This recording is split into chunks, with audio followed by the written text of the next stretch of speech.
Good morning. Welcome to Flower Patch Farmhouse Garden. This morning I am tackling some irises. They're done blooming. Most of them are completely done blooming, and so now I'm going to show you how I take care of them after the bloom so that they're a lot more attractive.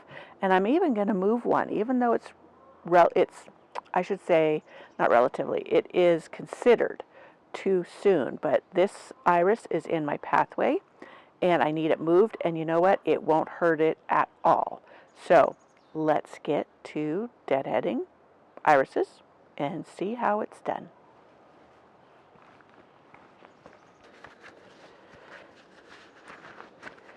So here's the iris we're tackling today. So you notice here's the stalk, the spent flowers, and I'm going to follow it all the way down. Let me pull these poppies out of the way. I know you're probably screaming because I'm pulling out beautiful flowers, but these have to go anyways because this is my pathway here. Anyways, so I'm following the stem all the way down and I'm cutting it at an angle. You see there's an angle on that. So I'm going to zoom in and I'm going to show you that one more time closer. Now, here is one thing before I go in and show you closer. Normally in the garden, when I'm doing this, I end up cutting it into pieces and I let it fall on the ground. That is called sheet composting. And what that does is it goes into the dirt and composts in place. I don't haul it off anywhere because mine are not diseased at all and it's perfectly safe to do so, and I'm feeding the worms and what have you. My flowers are so thick in my garden, you don't even notice what's on the ground. So I have no problem with it looking untidy or anything. And I learned that from the gal Ruth Stout, and it's called Lazy Gardener's Techniques or whatever, something like that. Absolutely loved it, and it works. So there's a trick. You can clean it up and throw them in your compost heap if you have these beautiful manicured beds that you don't want stuff on top of, but that's how I do it. Okay, so now I'm going to zoom in and show you again the base of the base where I cut it, just so you can get a bird's eye view. Okay, on this one, here is the spent bloom. And I'm going to follow it down, and I'm even going to cut this leaf off too, but you see the stem? Well, maybe you can't. This leaf is in the way. Stem goes all the way down here. And I'm just cutting, again, at an angle. And supposedly, that prevents water from sitting there and causing rot and what have you. But I admit, I'm not always too meticulous, and I have a bazillion irises and have no trouble. So there's the theory on that. And here's some of the older leaves. These ones have gotten kind of yucky looking. You can trim those down too. There's still enough green surface to collect sunlight. Here's another stem. I'm pulling it all the way down, and there you have it. So here is where I do this. And just, I would say they're 1.5, 1 inch pieces. And they just compost in place. And my worms are happy. I have tons of worms and night crawlers, so they love having this little bit of extra food. So now I'm going to show you digging up the one that I need to move. So I will get my shovel.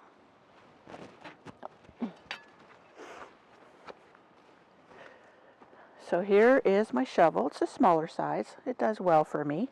I don't need fancy tools to get jobs done around here. So this whole big clump is going to go. So I'm just going to start by digging around the outside edge. Any flowers that are growing in it need to come out too, because like I said, this is the pathway. And I just work my way around. Excuse me going in front of the camera here. I need to get it from this side. And this ground is all very loose. This is kind of sandy soil here because it was fill dirt when we had this back area terraced. So there is some Monarda in here, but that's going to have to go too. So just, and I grab the leaves and pull it on up. I hadn't finished deadheading this one, it wasn't necessary. And see, here's a piece of Monarda that came up, bee balm, and I can replant that somewhere, but I have plenty of it. And nice rhizome. I can replant these. I can actually put them in pots to give away, and they will be just fine, and they'll even bloom next summer, next spring.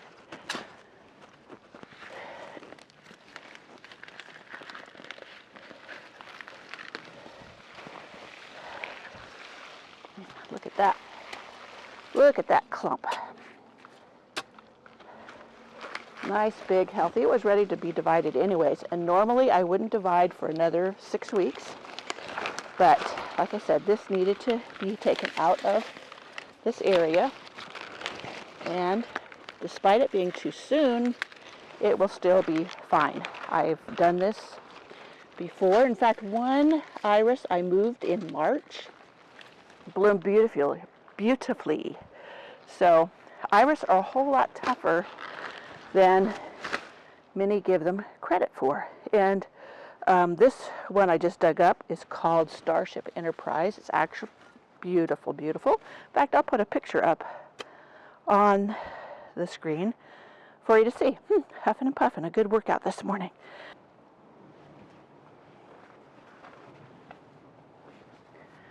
And that, my friends, is how I take care of my irises, deadheading them back, trimming off the leaves that look a little yucky, and if I have to move one, I move it. I don't wait for a specific time, and mine all do beautifully no matter what. So they're just irises. These are the bearded irises, are just tough and grow beautifully. I have some that I threw on the ground because I didn't know where I was going to put them, forgot about them, and then they went ahead and bloomed just on the top of the ground. So that tells you how tough iris can be. And this, I am in zone 8A, though I go more by 7 because we're surrounded by tall trees. I don't get all day sun, and we're in a cold little hole. Our neighborhood is actually jokingly called Little Siberia compared to the surrounding areas because it gets really cold here. We're in like a little valley by a lake, and cold air sinks here.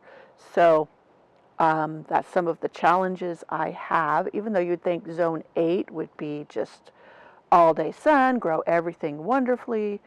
Actually, that's not true. Some people in zone 5 are actually way ahead of me as far as where things are at in the blooming times. So that being said, I was going to say, I have a whole video on zones, USDA zones, and why they are relative, especially on the West Coast. So if you want to watch that, I'll put a link in the description box below.